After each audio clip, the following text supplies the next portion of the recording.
Hello, दिवसाची सुरुवात मस्त अशी स्किन केअर आणि सेल्फ केअर करून झाली. कारण का दिवाळीच्या कामांमुळे खूपच चेहरा काळा पडला होता. सो पटकन आवरला आणि गेले होते मित्राच्या बड्डे सेलिब्रेशनसाठी. खरं तर आम्ही मागच्याच आठवड्यात भेटलो होतो, पण परत भेटल्यावर तीच मज्जा, मस्ती, हसणं आणि गप्पा चालूच होत्या. घरी आले, पटकन छानशी अशी तयार झाले आणि निघाले होते माझ्या पहिल्याच एक्झिबिशनच्या स्टॉलसाठी. सो मी फर्स्ट टाईमच एक्झिबिशनमध्ये पार्टिसिपेट केलं होतं आणि माझा स्टॉल होता गाईच्या तुपाचा.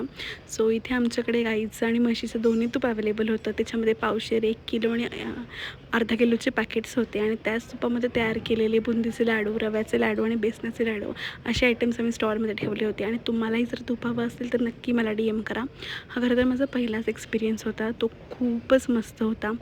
लोकांशी कसं इंटरॅक्ट करायचं, आपली माहिती व्यवस्थित लोकांना कशी द्यायची, ह्याचा खूप छान अनुभव आला. इथे खूप वेगवेगळ्या प्रकारचे स्टॉल होते. सो तिथे थोडीशी शॉपिंग केली. लाईव्ह फूड स्टॉल होते, त्यामुळे मस्त असं खाणं पिणं केलं आणि आजचा दिवस खरंच खूप मस्त होता. खूप छान अनुभव मिळाला. And that's it for the day. Bye.